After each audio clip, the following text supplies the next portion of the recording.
Russ, how's it going? Welcome to the first nighttime episode of the Expert Circle podcast.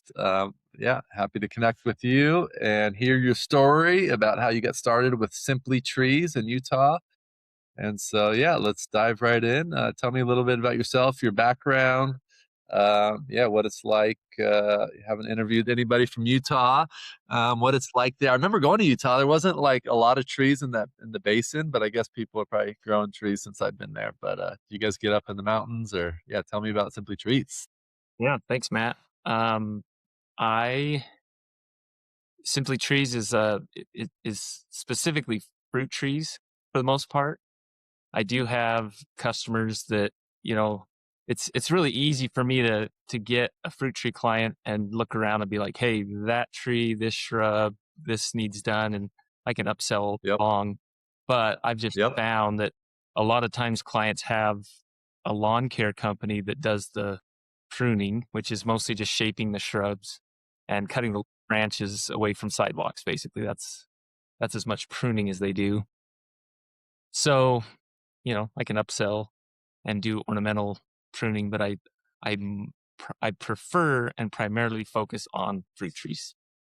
Yeah. Interesting. So, yeah, how was that always the case, or did you kind of shift gears and find that niche, or yeah, how did you get started? So I have a degree in horticulture from BYU, Idaho, in Rexburg, and I the emphasis the horticulture emphasis is landscape design and construction, and so right out of college I worked for some landscape companies, and I graduated in 2005, worked a couple of years in Albuquerque, New Mexico, moved to Utah, had a bigger company kind of recruit me, uh, and I was just stuck in the office doing commercial estimating and sales. And that's not why I got into horticulture at all. Just sit and look at spreadsheets all day. And then we went through the whole 2008. Like, because I was doing commercial, my job was pretty stable, but like the company I was working for was mostly residential and high end residential. And as soon as that real estate crisis happened, all that residential, like so some jobs, like right in the middle of the job, just nope, we're not doing any work. Like, we're pausing everything. And so I remember watching just all my coworkers get laid off, just one after another. So And were the projects were stopping, or people were just saying, "Hey, we'll do the landscaping later"? yeah, I think it was just a lot of these clients were a lot of the high end clients were tied to the construction industry or real estate. And so when that all came to a screeching halt, I think they had the finances to finish the job. The uncertainty was there. So they just decided, let's just hang on to our money. Let's ride this out and then we'll pick it back up when things turn around. Luckily, I had millions of dollars worth of commercial contracts. And in the landscape industry, especially on a commercial end, if you sell a contract, you might not get on the job for 2 years. And so that kind of kept the business afloat, having those contracts. And they're all in various stages of completion, or some of them hadn't even started yet. So, so really all the residential landscape designers, the project managers, all those people were getting laid off. The purchasing manager got laid off. So I ended up like getting called in thinking I was losing my job. And they were like, hey, we need you to do all the purchasing. We need you to do project management. We need you to keep doing estimating. And I was just like, I'll put out the fires, whatever fire comes my way, I'll put it out. But I'm like, there's no way I'm doing all this myself. And at the same time, I'm thinking to myself, like, if I get laid off, I'm screwed. Cause, I'd only been out of school for 4 or 5 years. I was like, I need a backup. I need something to do to give me like something that I can control that gives me a little more assurance in case something happens. I bought a new house. I had two little girls. Like, I could not afford to lose my job. And because of the economic situation, if I lost my job, I wasn't confident that I was going to be able to find anything in the industry. So I just put some ads out. Actually, my wife would she would watch, you know, TV in the evenings, and it was stuff like Bachelor or what, just something that I was not interested in watching. So I'd get online and just like start playing. Yeah, you have to safe space, Russ. If you want to admit that you love, Love Island and The Bachelor, that's it's a safe space to admit it. No, Yeah. I would feed the kids, do the dishes. My wife would, go do her thing, and I'd get on the computer and start working on my business, and which was non-existent, but this was early days of like there were website builders that were like a what you see, what you get, and it was like a brand new thing. And so I think I got on like the Microsoft version of that, and it was like a beta or something, and I made What year is this again? what's that? What year is this? Would be 20, 2009, or because this is like 2008, 2000, 2008's when the economy kind of crashed, but some 2009, 2010 time frame. Yeah. So yeah, so I got on and built a website and put it out there, and crickets. yeah. Look, you build a website doesn't mean anything. Like it's like putting a flyer on a lamppost in the middle of the city. Like that means nothing. So then but I had evenings where I started researching like, hey, how do you drive traffic to a website? There were all sorts of like knockoff, like eBay sites, like these classified ad sites that were they were all over the place. Like, and so I just started posting my website on these, and sometimes I was like the only company on the entire site, but it was a link that went back to my website, and so I started building that out. Awesome. We did have a local newspaper that built a classified that actually to this day is still better than Craigslist. People don't Craigslist in Utah very much. I think that's more of a California thing, but we have a KSL that has a classified ads, and it was all free. So, and it was pretty popular at the time. So I could post stuff on the classifieds for free, and I just picked up a couple of fruit tree pruning jobs to do on the weekends. It Yep. wasn't working. And again, coming from your landscape design, this background, what was the impetus for choosing the fruit trees to focus on? It's something I was interested in. So like when I was a kid, my stepdad would, he had a ledger in his file cabinet in his office.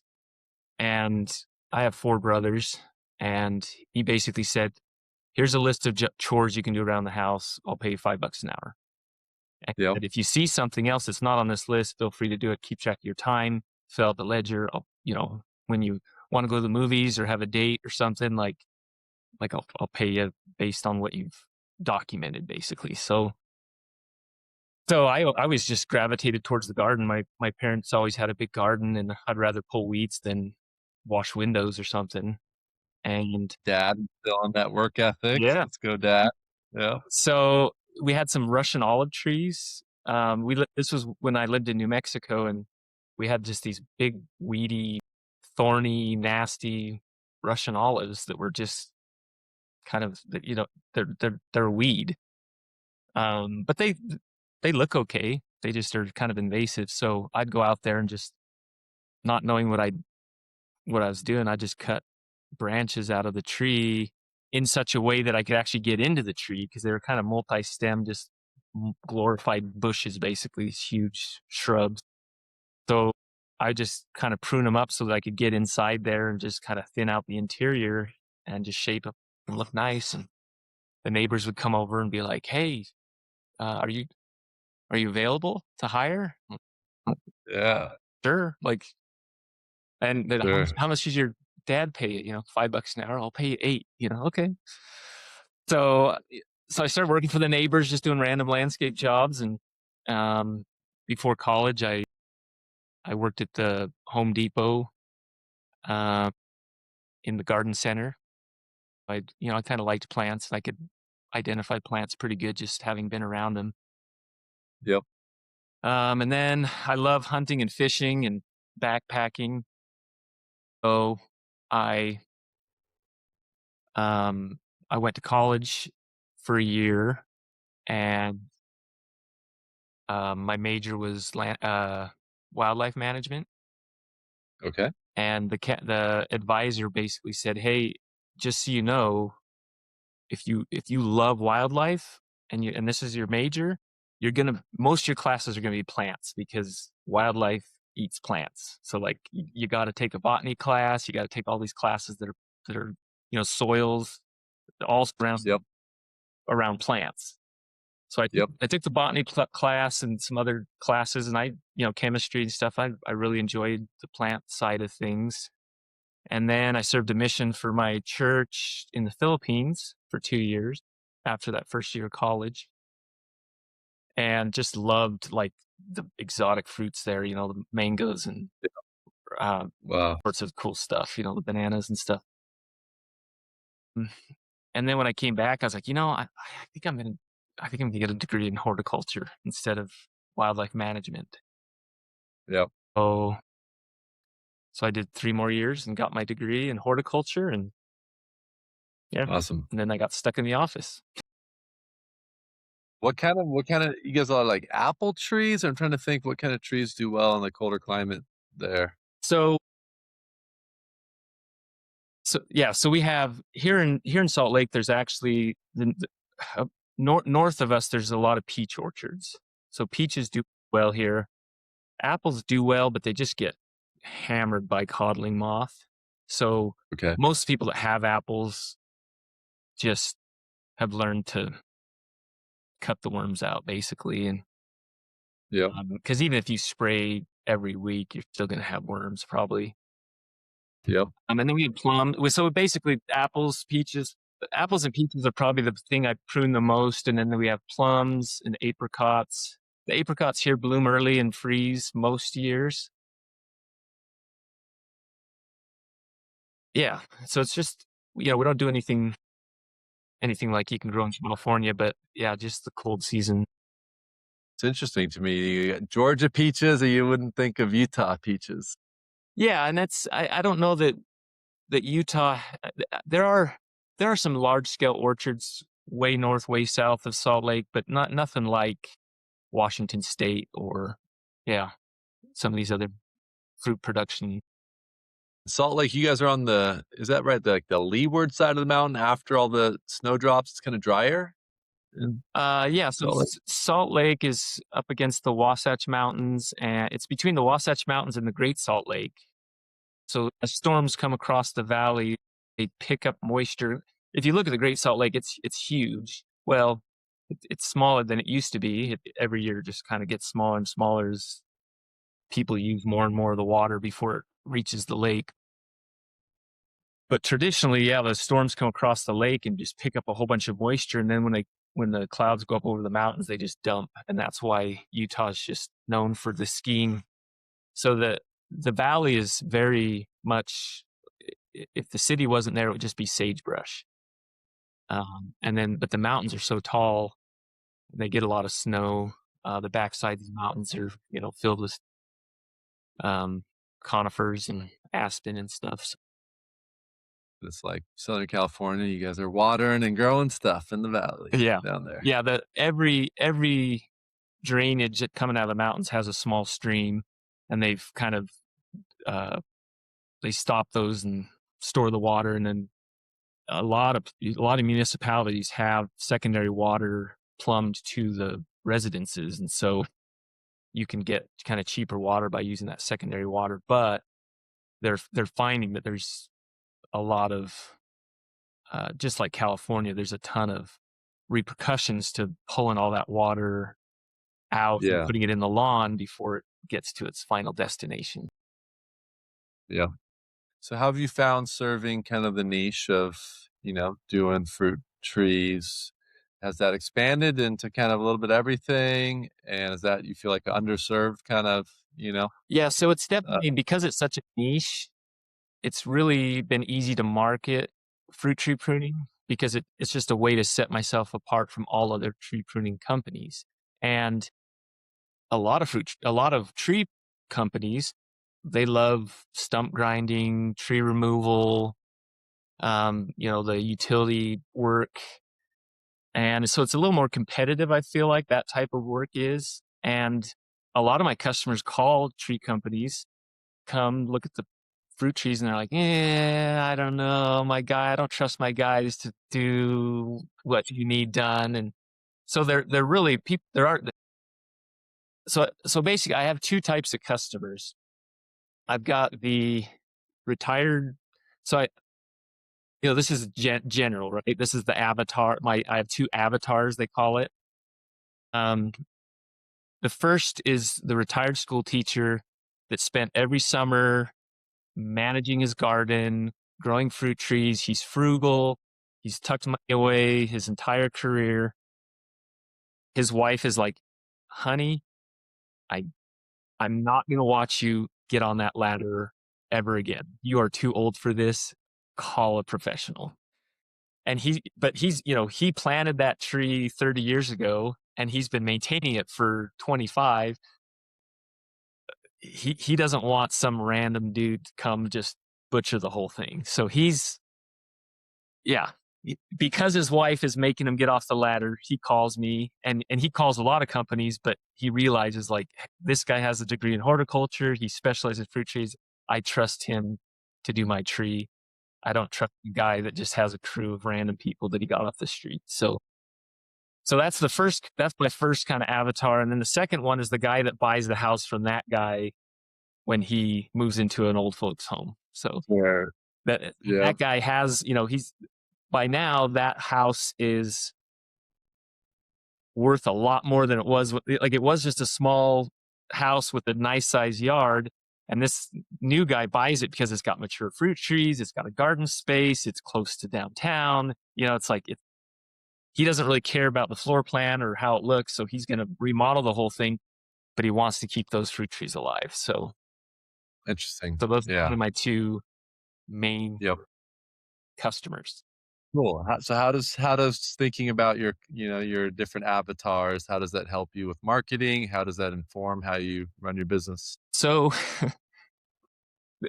I'm at the point now where, because I am just a one man show at this point. I hired people off and on, but because the fruit tree side of things is so seasonal, it's hard to get somebody trained up to where you trust Yep. them and then let them go, or they have something else and then try to get them back the next year. It's a real challenge. So I have a list of about 500 people. By seasonal, you mean it's like you trim in the winter, you don't want to trim in the summer when they're producing?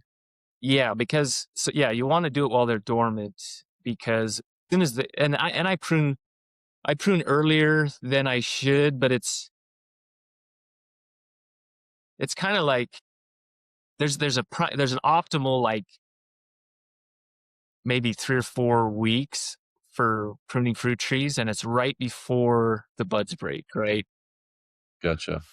But our climate is it's mildish. We don't get Yep. like -30-degree temperatures. That's super rare. I wouldn't recommend pruning in the winter if you lived in like a zone 3 or 4 or something, but we're 6, 7-ish. And so I actually, every year, I used to start January 1st feeling like that was early. And every year I would just add a week, add a week, add a week. And so now it's about Thanksgiving time I start pruning, and I go until people start saying, you know, too Yeah. too far gone. So usually it's the trees are still blooming. They've come out of dormancy. I'm still pruning them, but at some point, yeah, I have to call it quits. So it's probably like, for sure it's December, January, February, March, and so a little bit in November, a little bit in April. So it's about a 5-month season. Yeah. So during the, like, summer, you're in, like, Hawaii surfing, and in the dead of winter, you're snowboarding every day or what? No, so I actually in the summer I live in Wyoming where Okay, I can cool. hunt and fish and go backpacking with the kids. I take each one of my kids on a one-on-one backpacking trip in the summer. I can't afford to just play all summer, so I do a lot of landscape work. Um, when I so after Excuse me. Separate business listing in Wyoming for your work no, there this I summer? use the same name and everything, but it's yeah, it's basically two different businesses, two different states. Um, and really the landscaping that I do now is kind of new. Like I when I left the landscape company that I was working for as a commercial estimator, I did some summer sales for a couple of summers, which is kind of cool. I did pest control sales in California, and then one year I did it in Vegas, and that was kind of nice because the family could go sit poolside and I'd be knocking doors. It was a good way to make some extra money. And then I worked for a farmer for a couple of years growing vegetables. And then I did some ornamental tree pruning in the summertime in Wyoming for a few years.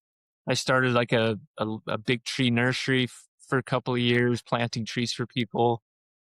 And then it just kind of got to the point where, um, yeah, I just kind of have settled into landscaping where I'm doing irrigation, everything.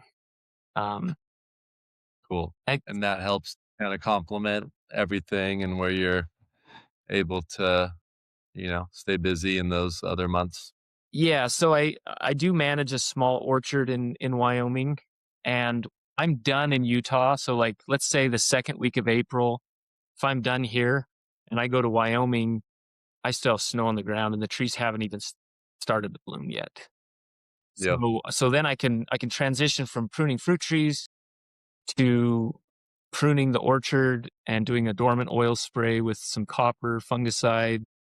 And then I grow some garlic and some potatoes at the orchard. And the orchard is kind of my yard in Wyoming where I can store equipment. I have a chipper shredder there. I run all the branches through the shredder. I got a bud yep, I have a buddy that brings me trailers full of leaves. He blows off the RV lots for people that come in the summer, and right before they come, they call him up and say, "Hey, I need somebody to clean my lot." And he goes and blows all the leaves off and cleans it up, and he brings me the leaves. So I'm still kind of doing some agriculture there at the orchard, which I wish I could just do that full time all year round. dude, Russ, when the robots take over, you're invited to my farm, like, yeah, let's go. Bring Well, and that's bring the family, yeah, and I look at it as an investment too. If you can invest in the soil, like I mentioned before about the wildlife management, you learn about plants. Well, when your career is in the green industry, and plants are your thing, it's all about the soil. And yep, so I'm bringing all this stuff in every year, and I'm building up the soil at the orchard, and I'm kind of expanding the offerings that I do there, and in such a way that requires very little work on my part. But I like to know that I'm investing in that in case something did happen. I can grow enough potatoes to keep me alive all winter long. As long as I get an elk every year, I've got proteins. Yeah, that's no, kind of that's kind of my in a way it's my backup for my backups, sort of thing. It's kind of my I don't know. I feel nothing's more stable than land. yeah. It's pretty cool that that was an early, dream of yours, wildlife management, and you kinda made it happen, and you pursued your dreams and, you're spending time in Wyoming, which is so beautiful in the summer. So some people, don't have that, sense of connection, with what they desire and like giving themselves permission to, like do what, makes them, most alive and connected. So pretty cool. Yeah, it's been good. And, Yep. to say that I'm like, I've made it is, that's never the case. For sure. Every year I try to sit down and like think about like, like, I admit I have a pretty good life, I feel like, but every year Yep. I try to think like, what could I do to make it better? Like that just, you have to take time to ask that question often, I think, because it's, What can you do to make it better, Russ? What have you come up with this year? well, I mean, I think it's the same thing that everybody that has a business would probably agree with me. It's it's working less, right? And I love my job. I love working. Uh, Um, when it's dumping snow and I knock on a customer's door and they're like, "Oh, I didn't expect you to come today because it's dumping snow. Like Yep. working this?" I'm like, and I just tell people the same answer every time. I say, "Hey, I would rather work in the snow when it's 10 degrees out than sit in an office all day." Like I've done that, Yep. and that's not Yep. me. I'm happy to be outside in the snow, even in bad weather. Like I don't care. And so Yep. I love what I'm doing, but I've got 5 kids now, so like, Cool. Your little army.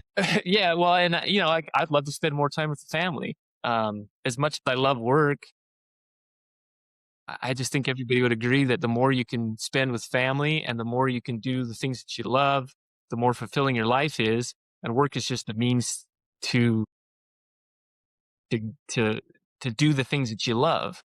And I'm fortunate to work in an industry doing something that I enjoy, but it's still at work. I mean, I still have to get up every day and I still have to, get some hand warmers in my gloves and, have enough layers that I can layer up in the morning and layer down in the day. It's still, it's work.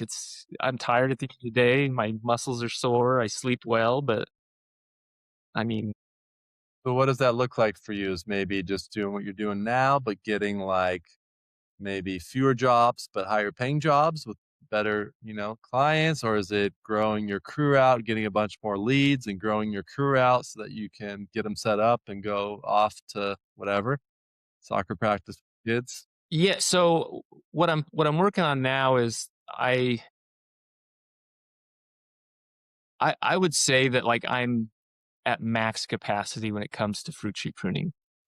What I was saying earlier is like I have a list of about 500 people. I can send one email out, just one mass email out to all my clientele, and I'm booked for the season. Like I'm done. Like that's as far as marketing, that's my marketing. 'Kay. Yep. And it took years to get that list to where it is, but fruit Yep. pruning has to be done every year. Yeah. I've built relationships with each and every person. Like if I go on to a project and there's no dog poop on the grass, I'm like, "Hey, what happened to your dog?" Like, "Oh, she died last year." Like, "Oh, darn, sorry, that sucks."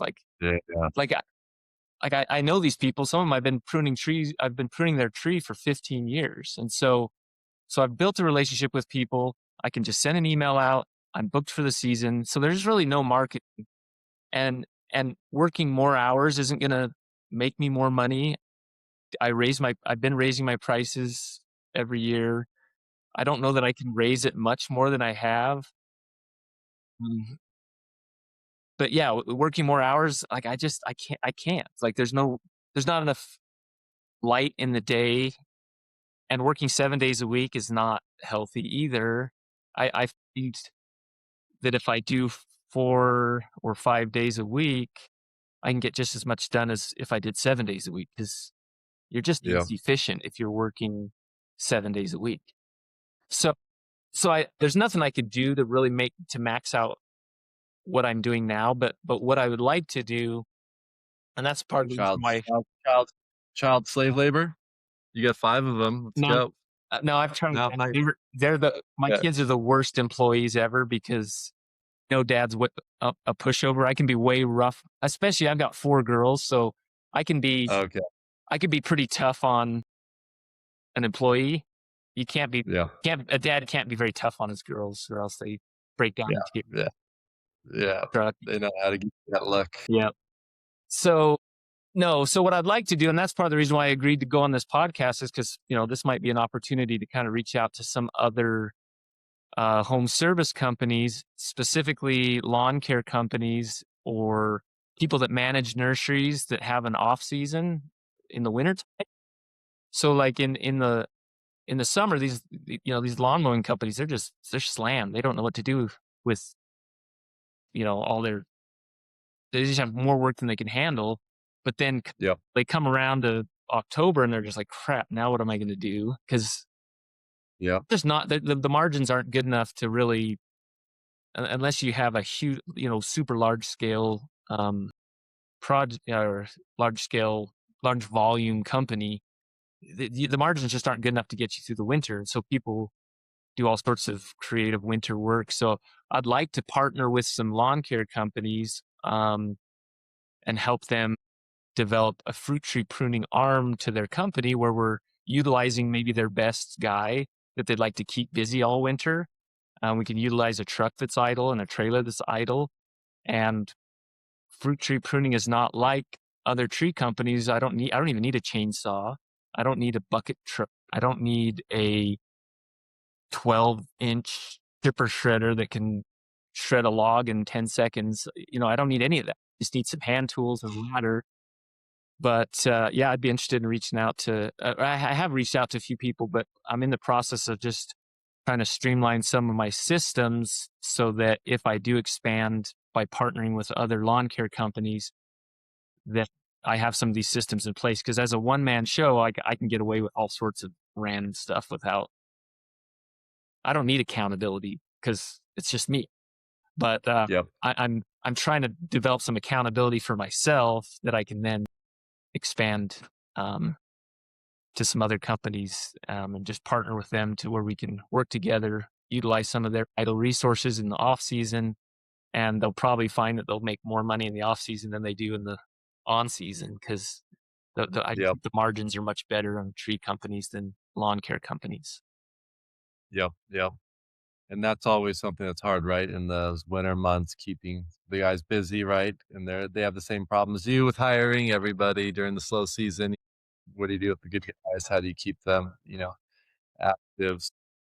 Um, yeah, that's an interesting business model. I think that's smart. Yeah. Yeah.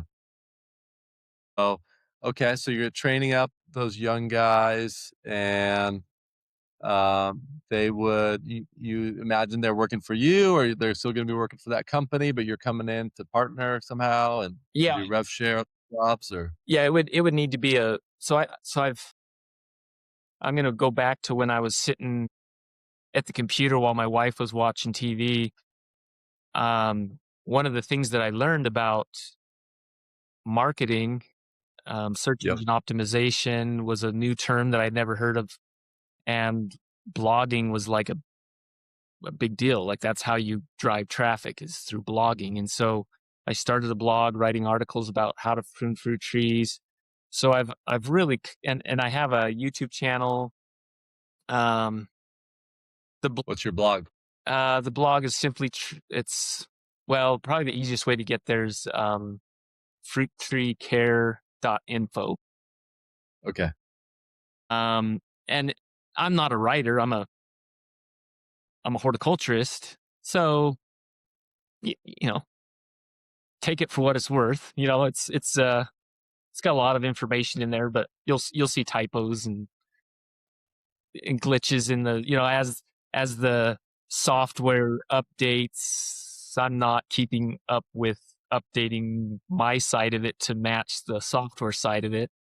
And blogging nowadays is just kind of fallen out of favor. I still get quite a bit of traffic, um, organic traffic, but it's it's kind of changed from blogging to vlogging, and YouTube's kind of a deal. So I have a fruit pruning channel on YouTube. Mhm. Thing, I'm not a video producer. Like it's pretty homemade, but I have 100 or so videos on there on how to prune fruit trees, and it generates quite a bit of traffic. It's monetized now. I probably make $50 a month from traffic. and I've thought of, expanding that too, but um, so I don't know. I went back there because you had asked me a question and I forgot what you had asked me. Yeah, so in terms of, like, training up these guys, so you've kinda been, Yeah, so um so I have all this training information already collected over the years. I have hundreds of articles and 100 videos and stuff that I can kind of bring together. And then one of my marketing strategies back in the day before I got too busy and stopped marketing, um, I would walk into a nursery and say, "Hey, um, do you guys have any bare root fruit trees coming this spring? Because I prune fruit trees for a living, and I often get customers asking me like, "Hey, what varieties? Where can I get more trees? I'd love to send them your way." And they'd be like, "Yeah, April 1st, our bare root fruit trees come in. Send them our way." Then what are bare fruit trees for bare you? root fruit trees. So like, you can plant a tree in the spring that's dormant, that's not in a pot. So it's way Okay, cheaper to get. They can ship a tree that's just the trunk and the branches and a clump of roots at the bottom, no soil. cool.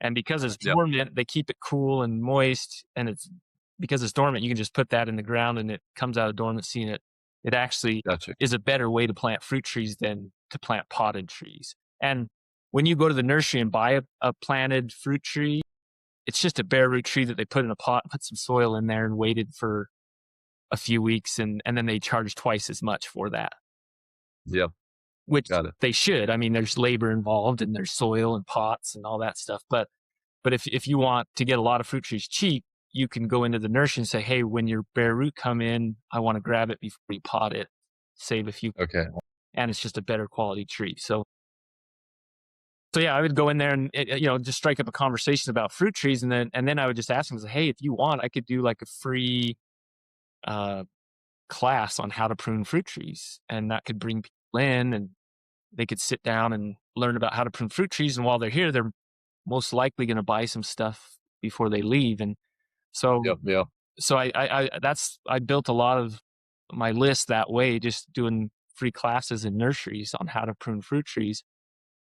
And so yeah, I mean, I have a ton of experience teaching people.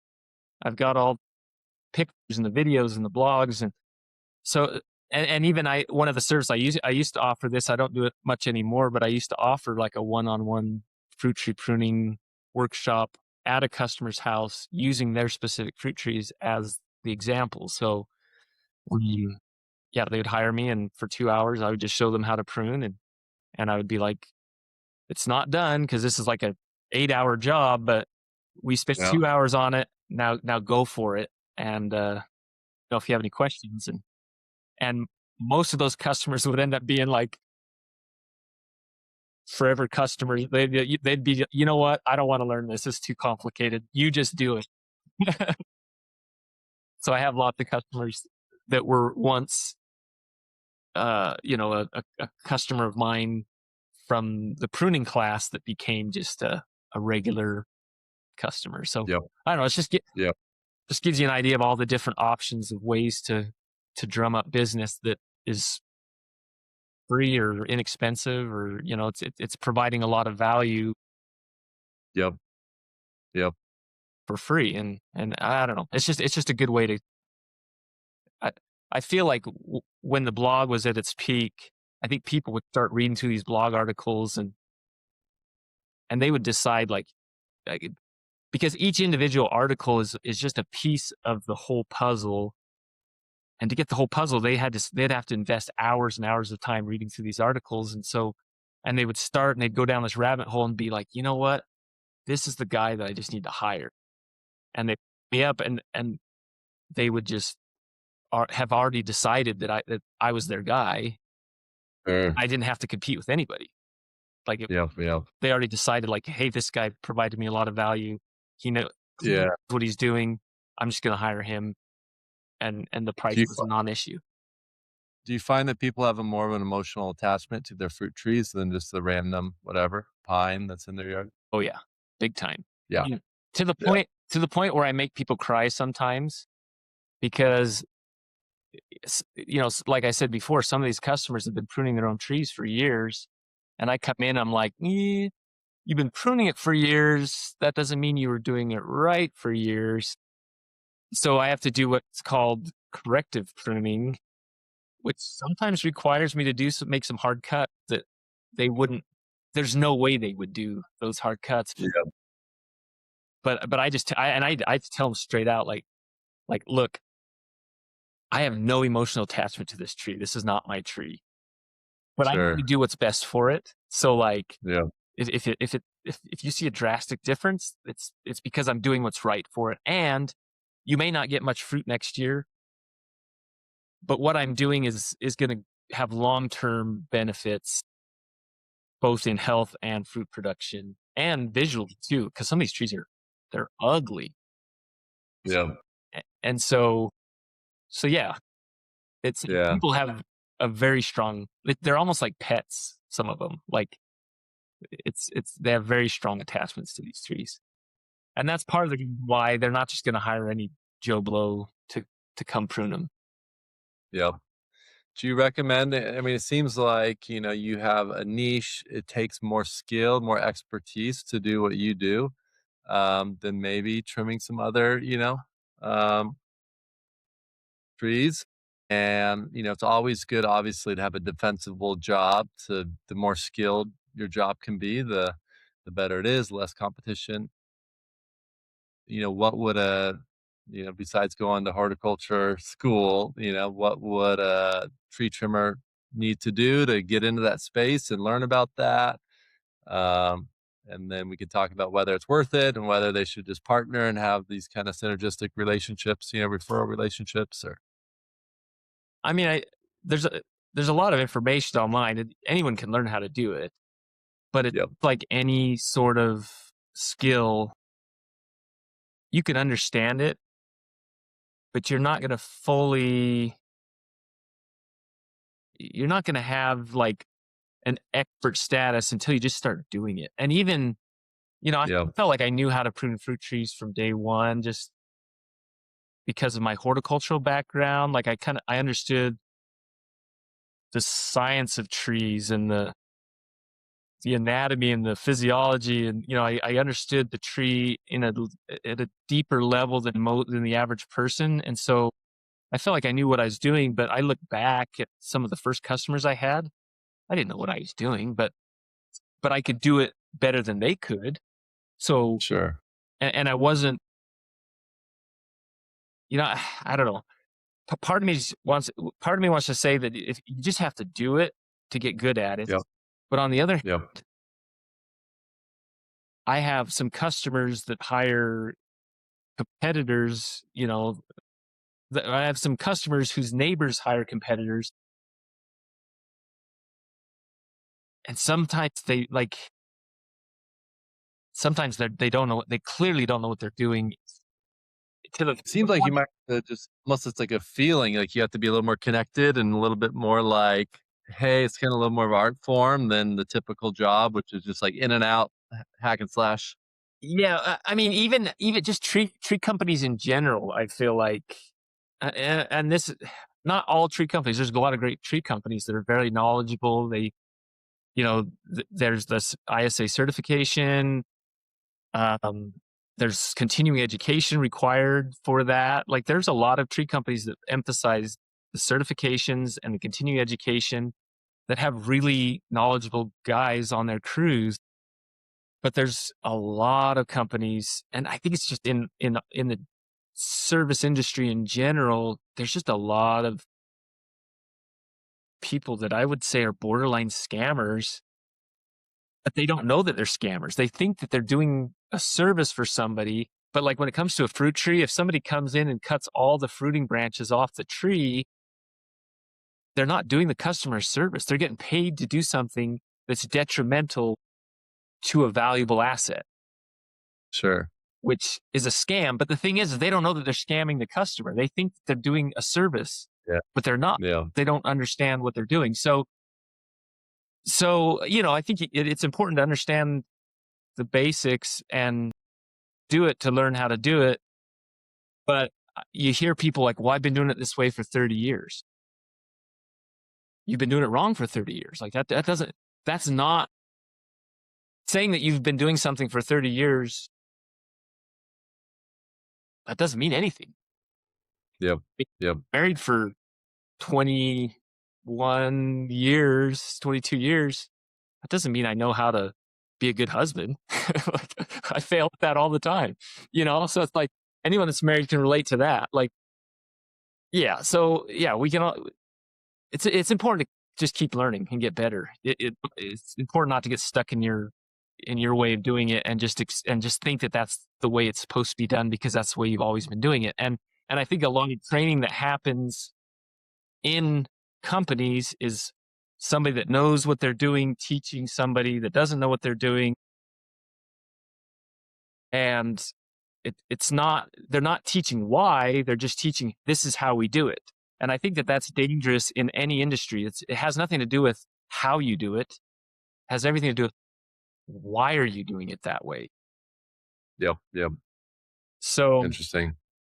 that's what I think, that's what the horticulture degree has helped me do, is like I'm not just making this cut because of some rule. Like, I understand like where the sun's coming from, like what side of the tree it's on, how this branch is in relationship to that branch, and whether this one has disease or if this one has the proper fruiting branches versus the vegetative branches. So like there's like 10 or 12 different things that you're looking at simultaneously, and then at the end of the day you're just making a decision. Yep. Yep. Wrong. You just have to make the decision and live with the consequences of that. Experience just kind of is important, but I'm not saying that to like discourage somebody from not doing it. You just have to be willing to Yep. continue to learn. Yep. So what are your, other thoughts, strategies on, referral networks, building that referral network with these guys? That's something that, we haven't really tackled as a marketing agency with our clients, helping them build those referral partner relationships, but something that I think is really interesting and I'd like to put some thought to. Um, I mean, obviously, other than picking up the phone and, getting lunch with some of these guys or something, what are your thoughts on that process? Yeah, so I did just some market research and just got on the phone and called some people this fall. Yep. At about that time when I felt like the lawn care companies were thinking like, oh crap, what am I going to do this winter? And I just Yeah. to call some random people and just get a feel for it. And I was Yeah. surprised at how many people were interested. We didn't talk numbers. Yep. Idea was definitely, um, yeah, I think they were in the idea. That's what kind of got me to. So I actually set up a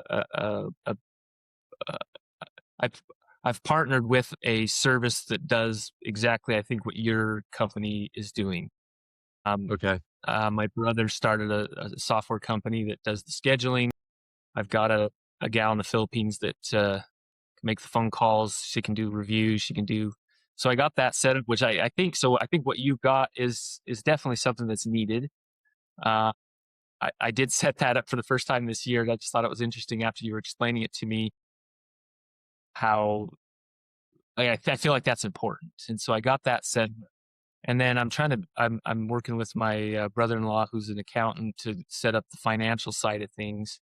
Uh, because if I'm going to partner with other companies, it is important to have that financial Sure. We could separation track and everything and yeah.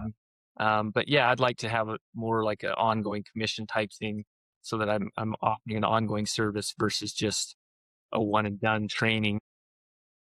I mean, could you say, to your existing 500 email base that, hey, I'm doing lawn care now, and then partner with a lawn care company and then I be the point of contact for that? Then they can do the same thing. Hey, we're doing, fruit tree stuff now. We brought on a fruit tree expert.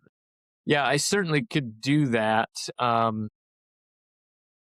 Yeah, that is the beauty of the relationships I've built over the years. It wouldn't be hard to add services, uh, Yeah. because I know these people by first name, and You could do maybe even with like, hey, we're using certain types of, we're not using Monsanto, whatever, pesticides. We're using these natural herbicides, and natural, you know, um, Yeah, the thing is for ones. I'm, like in my younger days, I was very interested in like looking at opportunities and chasing all these opportunities. As I get older, I realize that like every time I chase a new opportunity, it's just a distraction. Like I'm not really interested in like, I guess the reason why I think that partnering with a lawn care company to do their fruit tree pruning arm on their business is because I don't have to do anything different than what I'm already doing now. It's just a way to it's a way to grow my business without a ton of I, I don't have to buy new trucks and new trailers and I think I'm just under because I've worked by myself for so long. I'm of the opinion that partnerships and you know I don't necessarily like partnerships in the way where you're like married to somebody for the rest of your life, but I feel like there's a lot of people in the service industry trying to grow, grow, grow, grow, grow, but hiring more people, training people, building out the company to where you end up stepping back and being the guy that cracks the whip all day long. It's a challenge, and the reason it's a challenge is because as soon as you get somebody trained up to where they need to be, they're going to bounce, right? They're going to start their own company because they can make a lot of money doing their own thing. And so by making like creating partnerships where it's just a win-win, because you can't in the service industry, you can't. It's hard to make huge profits unless you're doing huge volume. The reason why there's a lot of plumbers that's just one guy in a truck, and there's a lot of landscape companies that are one guy in a truck, is because that's almost the most profitable way of doing it. Um, as soon as you start growing, you hit these plateaus, and the business has to change in such a way that you have to learn a whole new skill set, and you have to Yeah. basically. You're no longer a horticulturist, you're a manager. You're no longer a manager, now you're a CEO, and there's nothing wrong with that. And I think there's certain personalities that are really good at doing that, and they should do that. I'm not discouraging that, but I think that there's a lot of opportunity with small companies that can partner with their buddies. Like when I do landscaping, I got a guy that can do welding for me. When I do steel edging, he comes and he welds, and I just hire him as a subcontractor. Um, I've got a guy that can dig holes for me so I can just drop the trees in the ground. So Yep. I like the idea of just building partnerships that are it's still a way where like they're still operating their own business. They're motivated. They're way more motivated because they have their own business. When you have as soon as So you you're partnering with guys that are kind of like you that are, owner operators. yeah, owner operators, you can partner with them and you can find somebody to do anything basically. But as soon as you start hiring people, their motivation is to work as little as possible and get paid as much as possible. They don't care about your business. They don't care about efficiency. And because of that, because they don't care, you have to pay them as little as possible because they are going to try to get as much as they can for as little work as possible. And then creating this friction. They feel like they're underpaid and overworked, and then you're just playing this game where you're trying to motivate people to work hard. It's a challenge. I mean, yeah, I know Well, for people you that to do be this. the most efficient you can be, Russ, maybe like you're doing. You got the person answering the phones, doing some of the accounting back end, maybe invoicing, so you can just focus on just doing all the work. So maybe that's a healthy way for you to be more efficient, right? Just And do more jobs. do what you're good at, and Yeah. if you need help to grow, Yep. subtract that out to somebody that's really good at what they're good at, and you can Yep. build a pretty good sized business just doing that. And your Yeah. customers don't need to know that the guy that comes to plant the trees is not your employee. They don't Sure. care. Yep. And so yeah, I have found that I can get more work out of somebody that's self employed than I can out of an employee. Plus, I don't have to deal with all the payroll taxes and you can just 1099 somebody. But yeah, Well, if they're in there doing work for some of your clients, it's gonna be higher quality work, so you don't want someone that's, right, doing low quality work for your yeah, clients and stuff. higher quality work. They're motivated to get it done as fast as possible. So, like, if you subcontract it out, it's best to not even pay them by the hour. It's to negotiate up front. Hey, I've got 30 trees to plant. How fast can you do this? They'll often, they'll be like, I can do 10 hours, $100 an hour, $1,000. I'm like, done. And then I can go turn around and bill the customer $1,300 or, $1,400 from the tree planting. And then I can focus on the irrigation, which I'm a lot better at. I mean, it's not that I'm not good at digging holes, but like I can find anyone to dig holes. I don't trust a lot of people to design the irrigation system the way I want so that that the I calculate the flow and pressure and how many heads and what nozzles. I can do all those calculations and get it done perfect. Any dig a hole for me. So I don't know. I just feel like it's a more efficient way to just partner with people um, in a capacity that they can do what they're good at. Um, yeah, and it's just a more of a win-win situation. And one of the things I always said about employees, right? The closer you can get to fair, it's not just employees; it's employees and customers. The closer you can get to fair, the more sustainable the relationship is. If I bid a job and I know that I'm way high and they agree to it, the chances of them becoming a regular annual customer is way lower than if I just bid it fair. If I bid it low, I guarantee they're going to want me back every year, but I'm going to be resentful every time I go there. I'm going to think, man, I'm losing so much money working on this job. Yeah. Yeah. When you're bidding jobs, it's got to be as close to fair as possible if you want something that's sustainable and that lasts for a long period of time. And the same thing applies to employees. Like if you want an employee to feel like they love their job and they're going to do a really good job for you, you got to pay them exactly what they're worth. And the problem is some days they're worth more, some days they're worthless. And so you can tie their compensation to their performance, Yeah. which is good. But that comes with challenges too. Then you have to have some way of tracking that, and you have to have a system in place to.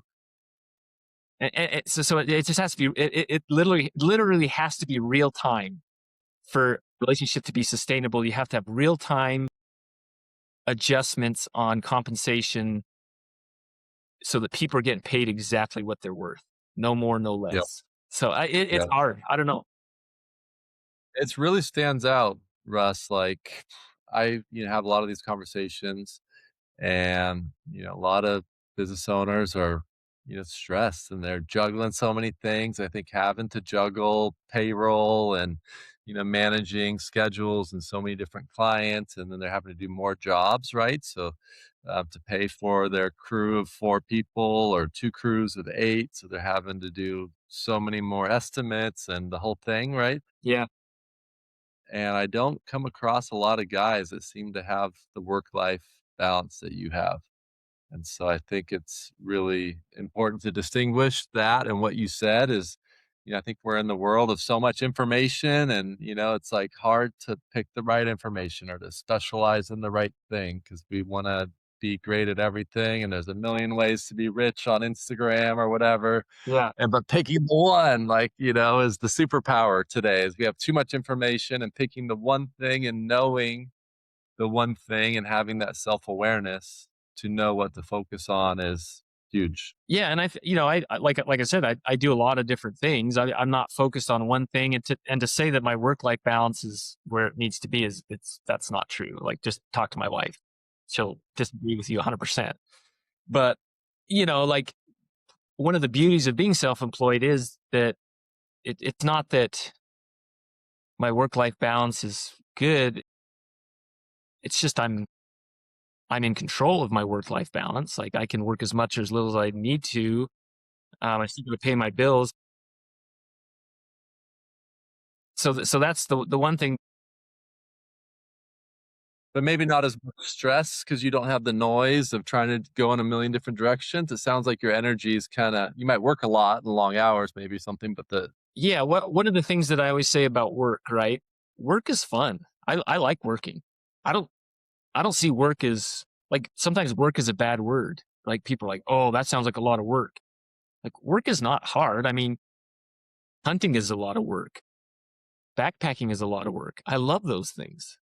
Uh, Fruit trees is a lot of work. Gardening is a lot of work. Like, gardening is like the number one pastime in the US. It's a lot of work. yeah, It's fun, yeah. but managers take the fun out of work. As soon as somebody's breathing down your neck to get the job done at a pace that's, I mean, man managers in general suck at managing, right? They they they pretend like their employees should do like 100 times more than they can just to get like a little bit more out of them. Like, they play these games where they're like, "We got to get this done today," and it's like the employees are like, like, we're not going to get this done today. Like, we're not stupid. We've been doing this longer than you have. Yeah, There's just all these games that you play that just takes the fun out of work. yeah. That's why I like the idea of self-employment and partnering with people that are self-employed, because work can be fun when you do it at your pace. And usually, if you're good at what you do, your pace is good. And if you bid the job fair, you're going to make money as long as you stay at a good, steady pace. So I mean, that's kind of my marketing brain is going, "Doo, doo, doo, doo, doo, doo." If you could create a network of other self-employed guys and call it whatever, even having like a self-employed home service mastermind. And you guys, 'cause it's not easy being a self-employed, solo YOLO business owner. So having maybe like, hey, once every quarter, guys, we got, 8 guys from kind of complementary disciplines, and we're gonna get together, hop on a Zoom call, and just be like, yo, how's it going? and and those things exist. I know they do. You know, Um, I have uh, a brother that's an architect. That he's the one that developed the software that I'm using now. And he developed it for my other brother that owns a plumbing company. I have another brother that just sold his plumbing company a few years ago. And we talk on the phone all the time. I'm up there pruning trees, talking to my brothers about business. So, like, yeah, that's kind of stuff. Like, I'm fortunate to have four brothers, and they're all kind of self-employed type of people in the trades. And so, yeah, we can bounce ideas off each other. So that's, I think that is an important part of being in business, is having a network that you can kind of bounce ideas off of. Yeah. yeah. Man, so many good nuggets. Really cool to, hear someone in your niche and I interviewed a guy yesterday who's a logger. That was like my first logger, and it's a whole different thing. And he'd like, it's a hard job. And he'd like shattered half of his body at one point and hip replacement. And he's got the suspenders on and, like super cool. No beard, but I didn't give him shit for that. Uh, but yeah, super cool to hear the different, industries that the guys are in. Yeah, and there's a lot of wisdom, I'm hearing, as well. any other like nuggets of wisdom, to share with the world, with the other people in the trades, or I do think, going back to what we were talking about, I do think that there's a lot of niches. One of my brothers that's a plumber, he's finding that there's like a trenchless system where he can run a pipe through an old pipe and it just bursts the old pipe, and they don't have to dig up your yard and backfill it and repair it. They run the new pipe through the old pipe and it just expands it and bursts it open, and then there's a brand new pipe. And he's finding that's super profitable and he's getting good at it. And to the point where I think he's going to kind of focus his business in more on that small aspect of plumbing, rather than trying to do it all. Like sometimes there's just these little niches within an industry that sometimes is more profitable and way less competitive than these big conglomerate type companies. So yeah. And if he does he focused, partner with other bigger plumbing companies to be like, hey, I'm the guy that can come in and do this one thing, or does he go direct to customers? well, that's one of the benefits of niching down, because I have another brother that's drain cleaning and his main customers are plumbing companies. So like, you can, yeah, you can have a really tight niche inside of a bigger industry, and then you can actually tap into that industry as your primary source of leads. You can just start calling plumbing companies like, hey, do you do your own drain cleaning? And they're like, yeah, but they're emergency and all my guys are usually tied up and I can't just pull them off that job to go clean a drain. So if you're available, yeah, I'll give you a call when there's an emergency flood, some needs the drain cleared. Yeah, I mean, there's so many different opportunities like that. But the problem is, like we're talking about, sometimes you start seeing like, oh, there's like 30 different opportunities like that. Like I want to do them all. Like, no, you just gotta Yeah. and get good at it No, and so focus in on interesting. I mean, this is every conversation I have, I'm always interested to hear, hey, I have this customer base. They're asking for all these other things. Do we, creep service creep, and just be, good at handling all their needs, or do we, dial in on one thing and do our marketing and, like find more customers in that one niche. Yeah. So I think the best thing is to just dial in on something small until you're maxed out. And that's where I'm at now. Like I can't prune any more fruit trees than I do. I do over 1,000 trees every season. I can't do more. Like I can't be more efficient than I already am. Like I feel like it's just dialed. There's nothing I can do to make more money unless I bring more people on. How am I going to yeah, bring people on? Am I going to bring them on as employees or am I going to partner with people? I think the partnering is the right way to go. So, yeah, and cool. even then, when I partner with somebody, it's fruit trees. That's all I do is fruit trees, fruit trees, fruit trees, partner fruit trees, partner fruit tree. Like there's no need to go out and pick up different types of services. Like I'm just not interested in any of that. I know what I'm good at. I think I could help other companies get good at that, um, pretty efficiently, pretty quickly, without really taking away from my business that I already have. So it's just I need to partner. You got to partner with people if you want to grow and be successful. You do have to build partnerships. They just look; those partnerships can look different. They could a partnership. An employee is a partnership in a way. Yeah, yeah. Well, if my marketing brain thinks, after my morning coffee or anytime this week on brilliant ways to do partnerships, I'll let you know. Um, think on that. I think it's a super cool model, especially for niche down businesses like yours, building those B2B relationships. And yeah, super cool to hear your story and hear so much wisdom. And I'm sure your daughters are getting some of those nuggets of wisdom you're passing along too. And yeah, just self-awareness. I think I see that you probably, even I can imagine you're out in the wilderness and slowing down and hunting and stuff, and like having those moments of meditation and silence that you're probably able to, have that, those meditative self-reflection moments. And it definitely, shines through. Yeah, thank you. Yeah, I Yeah, wish I had more of those moments. hey, we all do. We all do. Russ, you're cool peeps, good guy, Yeah. and yeah, so happy to connect with you, Yeah. Let's meet you and too. yeah, look forward to staying in touch, and maybe we'll have you on the, you know, tree trim. I want to put together like a tree trim mastermind, maybe like a quarterly one with some of these guys because everybody's got such interesting, cool perspectives. So I'll let you know if that materializes. That'd be great. Sounds good. Okay. Cool, cool. Thanks again for coming on. How can people connect with you again? We got the blog, the vlog. What's the vlog? How do So you search for that? on YouTube, it's Fruit Pruning Channel, and then uh, fruittreecare.info is the blog. I let my website go down because I don't need more business.